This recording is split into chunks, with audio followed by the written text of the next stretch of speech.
Good morning, students. Welcome to Sai CA Coaching Center, and this is CA M.S.Swaminathan with you. Students, in furtherance to what we have learned till now, let us move on with the next part of the syllabus in today's session. Into the next point, which deals with pricing methods. Pricing methods can be designed based on cost, demand, or competition.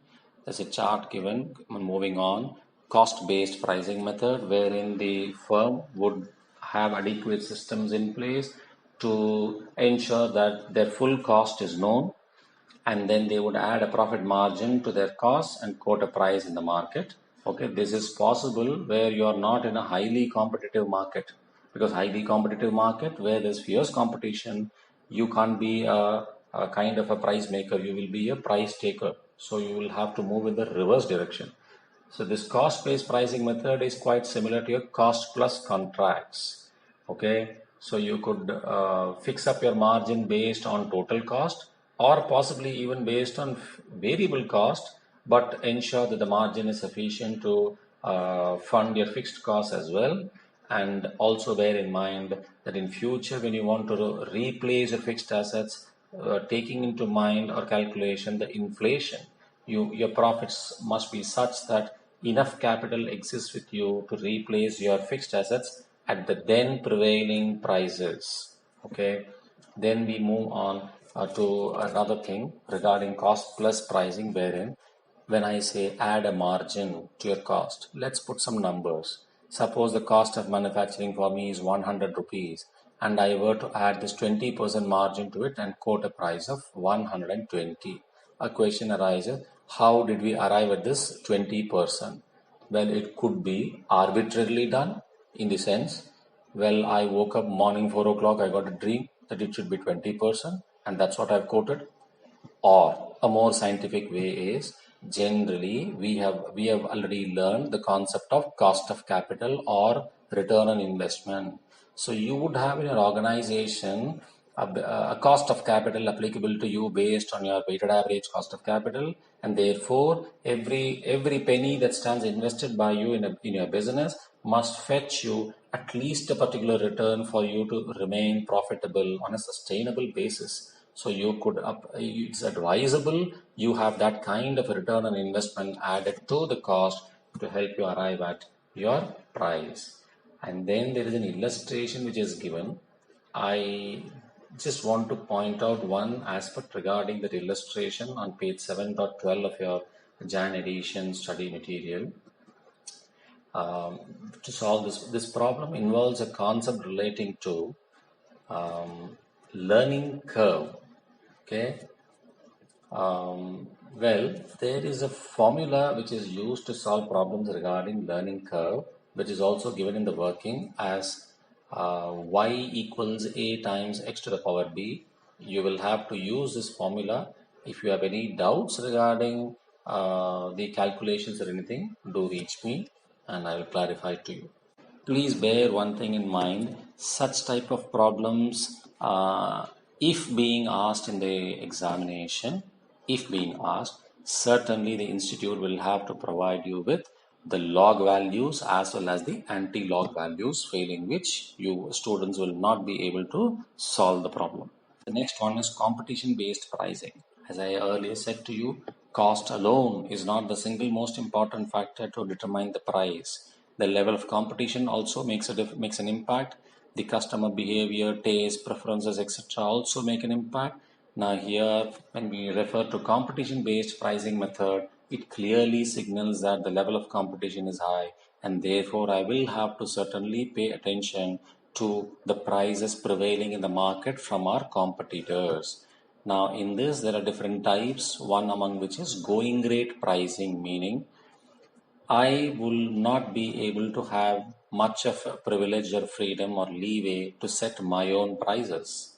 The reason being, if I do that, probably I might not be able to enjoy having many customers buying my product.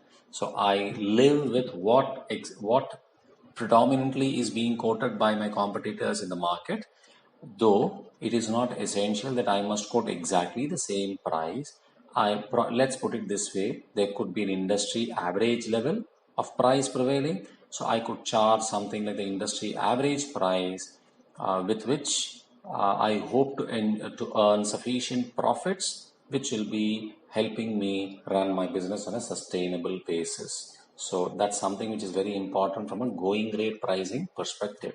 Okay, so this will largely apply where a high level of competition prevails, and therefore, logically, since I am unable to uh, maybe tweak my sales related information, selling price related aspect from a profit maximization perspective, the only other choice that I have is I must start paying a lot of attention to my cost.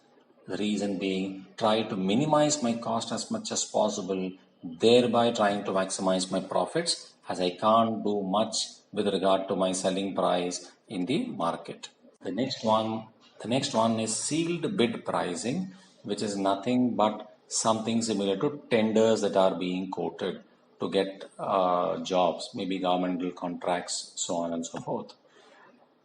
Now, even when tenders are being quoted, it clearly implies that the person who is bidding quotes a price such that he is able to attract the other party to offer the contract to him. Now, when you intend to attract that person to offer the contract to you, it is a clear indication that your price must be very, very attractive. Well, let me qualify. If there have been 10 bidders for a particular contract, with regard to quality, let's make an assumption and keep it simple that all the 10 bidders are going to provide same level of quality. Now, in this situation, by making this assumption, the offerer, the other party who wants to get the job done, would certainly want to ensure that the contract is awarded only to that bidder who quotes the lowest price, because all other aspects are assumed to be constant. There are no differentiating factors between the 10 bidders. Now, in this situation, if you have been one such bidder, would you not logically want to try to think through what is the price that your competitor would be bidding?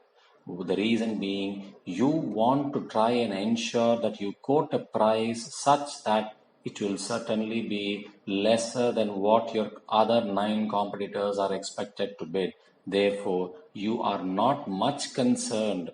By saying not much concerned, what I mean is, you are not trying to go and get your cost related information and quote a price by saying, I would implement a cost plus pricing model. This is not the strategy that you would adopt. Certainly, you would be concerned with one thing: the price that you quote, though should be the lowest among the 10 bidders, must certainly not be such that you start bleeding, by which I mean the price that you quoted is less than your cost of production itself. So you must have ensured that you're able to recover your cost, but at the same time, your price is attractive enough to the offerer. Now, this again implies that you must lay a lot of emphasis on cost control mechanisms to try and lower your cost. Keep it at the bare minimum such that your profits are maximized. We then move on to another concept called value-based pricing method. This concept or pricing method is based on customers' perception of the value that they are expected to derive from your product. Obviously, the price that you pay, that a customer pays, will be clearly reflective of the value that they have placed on your particular product. The higher the value, the higher the price that they are willing to pay. Correct? In very simple terms, a basic model mobile does not fetch a premium price like how a smartphone fetches. The reason being, the value that is perceived to be derived from the basic model is much lesser than what is perceived to be derived from a smartphone advanced model by customers, and therefore the price differential. Now, here there are certain other concepts which will help us understand this value-based pricing method better. Certain terminologies. True economic value. There is something called a perceived value, a true economic value. Okay. And then you have the price that is being charged at a cost of sales. Now, if you move on to page 16, you will find a chart which is very nicely depicting the concepts. True economic value is at the highest level, followed by the perceived value, followed by the price, followed by the cost of sales. And let's move in the reverse order, or from lower to the higher level. Being a manufacturer, you are able to know what is the cost of manufacturing. Let's assume that your cost of manufacturing is 100 rupees. Now, obviously, you are being a profit making entity, you want to make a profit. Therefore, you would want to quote a price for this product. Now, how much is a price to be quoted is the point of discussion. Now, let's assume by conducting a market survey, you have realized that this product will certainly have customers who are willing to buy it even at 150 rupees, and the number of customers who are willing to buy the quantity will be such that it will maximize your profit. I mean the total profits, not the unit profit level. Now, since you know that the product can be sold at 150, well, it's your right to quote a price of 150. Now, first thing, what you would try to think is, in the process of quoting a price, let me, for example, try to pass on some part of the benefit to the customer, and let me retain a part of the benefit for myself. The part that you retain will be your profit. So the price that you quote, should it be 150? If you quote 150, that's the maximum that the customer is willing to pay, which means you have not left any portion of the benefit to be shared by the consumer, isn't it? To avoid that from happening and to make the consumers happier, what you do is you fix 150 rupees as a true economic value of the product at the highest level. You quote a price which probably would be, let's assume, 120. Okay, 120. 120 minus 100 reflects the profit that you enjoy. Okay, now 150, well, I'm sorry, 150 is not the true economic value. 150 is the perceived value. Okay, the customer perceives that the maximum price that they can pay for this product is 150, but you have charged them only 120.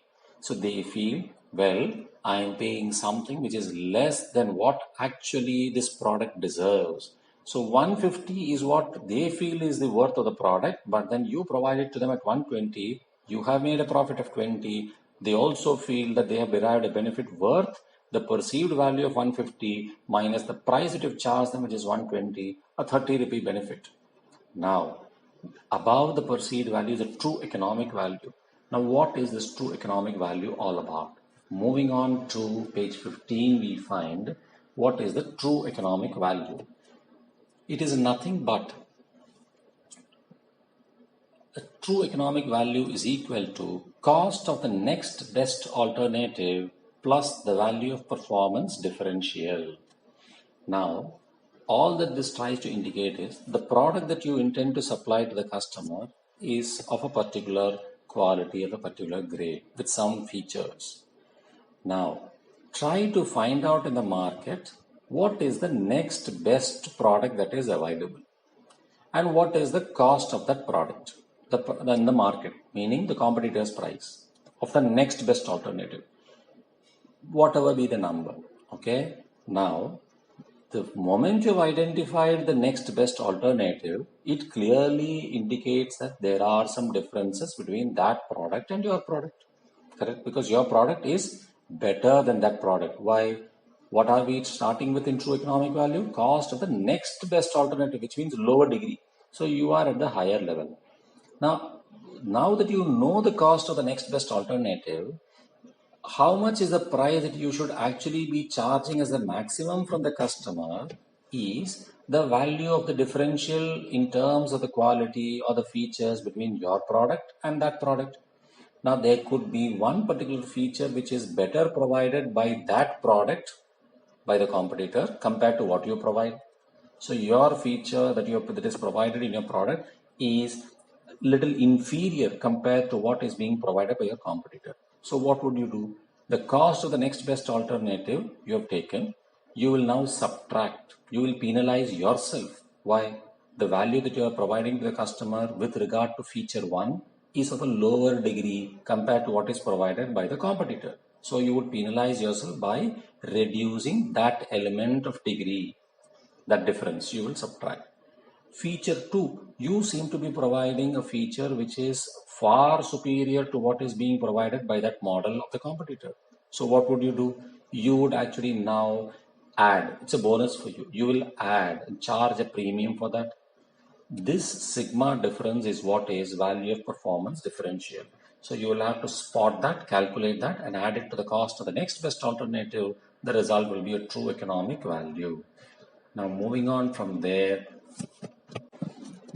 please do understand that if one intends to create value for customers, one of the prime things that is required is it can be done only if the customer stands satisfied.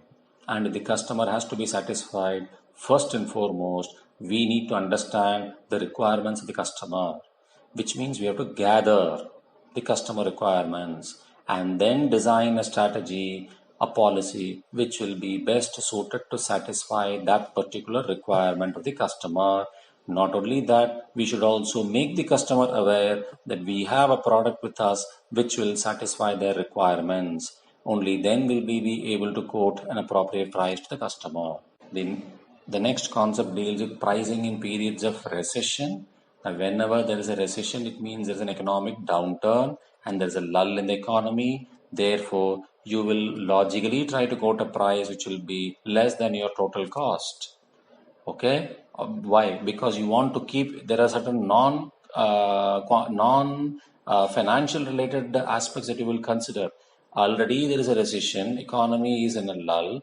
Now, if you quote a price which will be with an such that it intends to give you a huge profit or a profit, customers are already not intending to spend. They are diffident in their nature. Probably the price which you quote will make them even more diffident, and they don't intend to spend more, whereby you will unable to be able to sell, gathering up, resulting in only gathering or piling up more of inventory. Now, what would be your strategy in this situation? Quote a price such that my operations will not come to a halt, the business keeps moving, my machinery doesn't rust, it is being employed, I don't lose my skilled staff as I might find it difficult to get them back again later. Also, I don't lose my existing customers to my competitors who might be quoting a price which will be less than the cost, though you will try to ensure that at least your marginal cost is recovered. Okay, or you might even in a worst situation quote a price which will be equal to your marginal cost, and once the economy revives, then you might come back to normalcy. Our next situation is pricing below marginal cost. There are some rare instances wherein you would be compelled to quote a price which is even below your marginal cost, meaning you will be incurring losses. Why would you do so? Again, because of certain characteristics that are impacting that particular situation. One, if the product that you possess is something which is perishable, then would you be waiting to only make a profit? The more and more you wait, the longer and longer you wait, the value of the product will diminish further, and you might come to a stage where it will be virtually valueless, and therefore nothing wrong in selling below the marginal cost. Now you have huge stock of items remaining, which is not fast moving. Market prices are falling drastically. And can you keep waiting for the market prices to rise? You may want to offload that particular stock at a price which is less than the marginal cost. Maybe incurring a loss, but at least inventory carrying costs are reduced, which will be a huge boon for you. Maybe you want to launch a new product, and therefore to popularize the product, you launch it at less than the marginal cost, probably. Okay, and otherwise in another situation where you feel from a short-term perspective incur the loss, but from a long-term perspective you can maybe enjoy huge savings from a long-term perspective. Substantial savings can be introduced in the long run, possibly. Then also you may want to do it. The next one is strategic pricing of new products. When we refer to new products, what we imply is a product being introduced in the market for the first time. Please don't interpret this as my competitor has introduced a product and I am introducing a similar product in my business to my customers by replicating the product. That is not what I'm trying to say is a new product. A new product is one which is being introduced for the first time in the market, okay, by any particular competitor. Of course, even if they're in a situation where we say that I look at my competitor and try to improvise, offer a better product, that can also possibly be brought under new product, but under a different category. Now, what are the categories existing? One is a revolutionary product, which means completely new with new features being introduced for the first time in the market. Evolutionary product, which is a product which is already existing in the market, but now an upgraded version is being introduced with some additional features, characteristics, etc. And Me Too product. Now, what is this Me Too product? There is a product that has been launched in the market, and what I am now going to offer in the market is something which is very similar to that, nothing majorly different. Then that's a Me Too product. When I adopt a Me Too product, my strategy will obviously be, my pricing strategy will be whatever prevails in the market as a price, I need to take it. Kind of the going price or the market price which prevails is what I will take.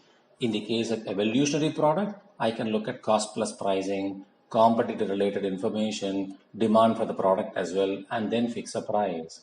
Whereas in the case of revolutionary product, I would definitely be charging a premium as well. The reason being, I am much ahead of my competitors in terms of being innovative and introducing new products, and therefore customers would be willing to reward me well by paying me the extra premium. Then with regard to the pricing strategies, there are two types of strategies that can be considered with regard to new products. When new products are being introduced, organizations might either adopt a skimming strategy or a penetration pricing strategy. Now, what is this skimming strategy all about? When skimming means the top layer, typically something like when milk is being boiled and then it cools down at the top level, skim gets formed at the top layer, it's not the bottom layer. So skimming pricing as part of introductory phase of the product life cycle. Skimming pricing can also be resorted to. Suppose the costs of manufacture tends to be quite high, therefore the firm wants to recover the price quite quickly.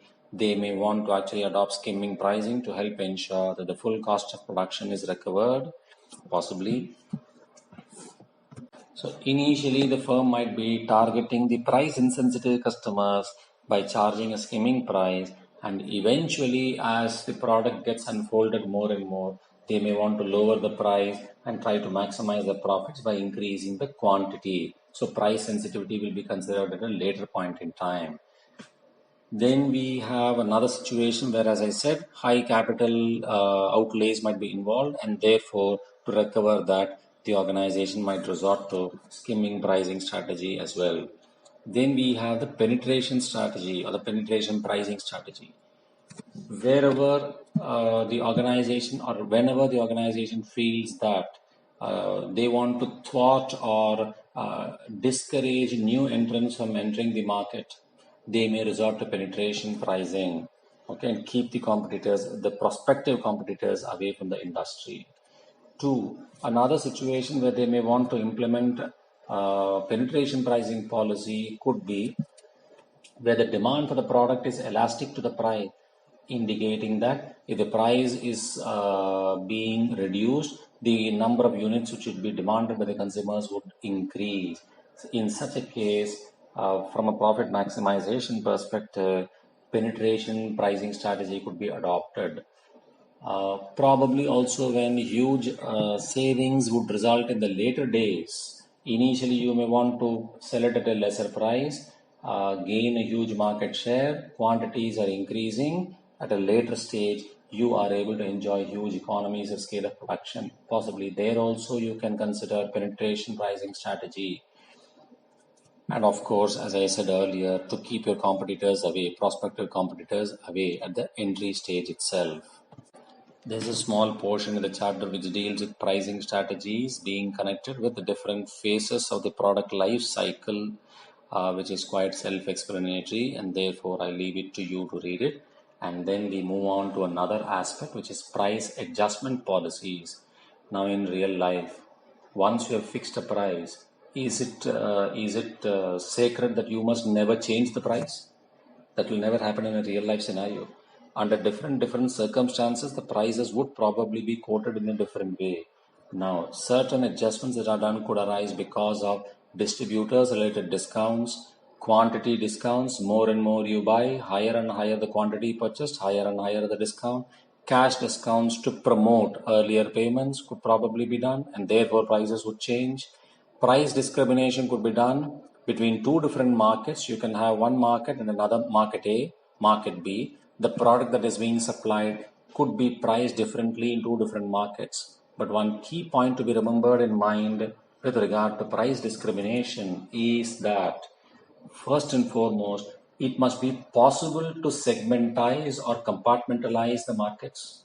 If one cannot compartmentalize the markets or segment it or fragment it into different categories, price discrimination cannot be adopted. So first thing, it should be possible to segment the market into different compartments. Two, customers from the market where it is being sold at a lesser price should not be able to sell the product in the market where it is being sold at a higher price. If in market A the product is being sold at 10 rupees and in market B it is being sold at 15 rupees, the customers of market A must not be able to go and sell the same product in market B. Now, why is this introduced? Think as to why this concept should be inbuilt in this particular price discrimination related discussion. I am sure you would have identified the answer by thinking for a couple of minutes. The reason is whatever you have learned in your intermediate days in terms of a concept called arbitrage. When in financial management, in capital structure theories, you have seen the irrelevance theory and discussing Modigliani-Miller approach. You have learned the concept of arbitrage. What does arbitrage means? The ability to sell, to make profits by selling in the costlier market from the cheaper market. That is this arbitrage process. Now, if the buyer or the consumer in the lower priced market A is able to buy it at 10 and keep selling in the market B at 15, obviously more of demand will happen will take place in market A, more of supply takes place in market B. Obviously, market forces of demand and supply will ensure that the price differential, which started with 5 rupees between the two markets, will be brought down to a stage where it will be completely negated, and price discrimination then will stop. Therefore, this assumption is there. The customers should not be able to resell the product, okay, from the lower priced market to the higher priced market. 3. The chance of competitors underselling in the segment of higher prices should not be possible, because if that happens, again you cannot adopt price discrimination. Then there is the geographic pricing, which basically considers something like, for example, would the buyer be charged for the freight expense, or the seller would pay, or would it be on a sharing basis? Where would the plant of the entrepreneur be set up?